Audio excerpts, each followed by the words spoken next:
उद्यापासून आमरण उपोषण सुरू करणार मनोज जरांगे पाटील आंदोलनावर ठाम, तर मुख्यमंत्र्यांशी बोलून निर्णय कळवण्याचं विखे पाटलांचं आश्वासन. जरांगेंची माहिती.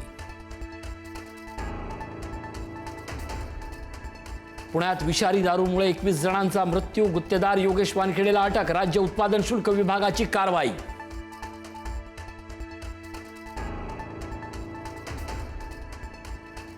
पुणे विषारी दारू मृत्यू प्रकरणी रोहित पवार आक्रमक. हडपसरमधील दारू भट्टीवर रोहित पवारांच्या कार्यकर्त्यांकडून तोडफोड. सरकार धर्म बघून बुलडोजर कारवाई करतं का? रोहित पवारांची टीका.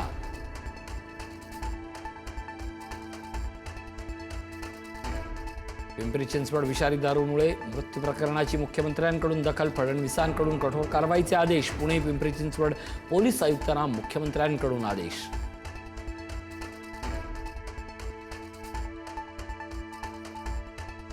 महायुतीतील 14 जागांचा तिढा सुटला. अजूनही 3 जागांचा पेच कायम. पुणे, रायगड आणि छत्रपती संभाजीनगरच्या जागेचा पेच कायम.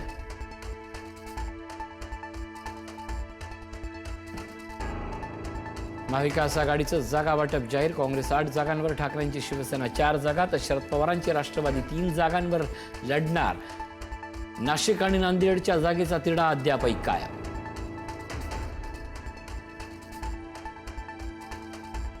राष्ट्रवादी पक्षात धुसफूस कायम. पार्थ पवारांनी काही मंत्र्यांना मागितला 6 महिन्याच्या टेंडर आणि निधीचा हिशेब. पार्थ पवारांच्या सूचनेनं वरिष्ठ नेते नाराज.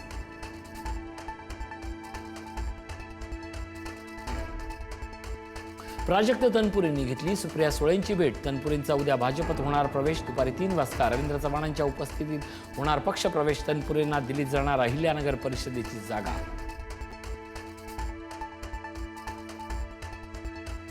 मुंबईतल्या दादरमध्ये महानगर गॅस पाईपलाईनला गळती. गोखले रोड परिसरात प्रबोधनकार ठाकरे चौकातली घटना. 1 तासाच्या अथक प्रयत्नानंतर गॅस गळती रोखण्यात यश.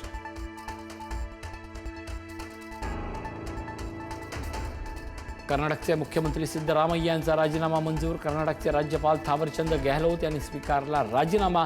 कर्नाटकातील मंत्रिमंडळ अखेर बरखास्त.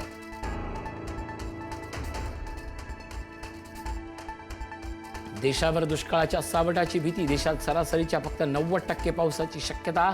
हवामान विभागाच्या नव्या अंदाजानं वाढवली महाराष्ट्राची ही चिंता.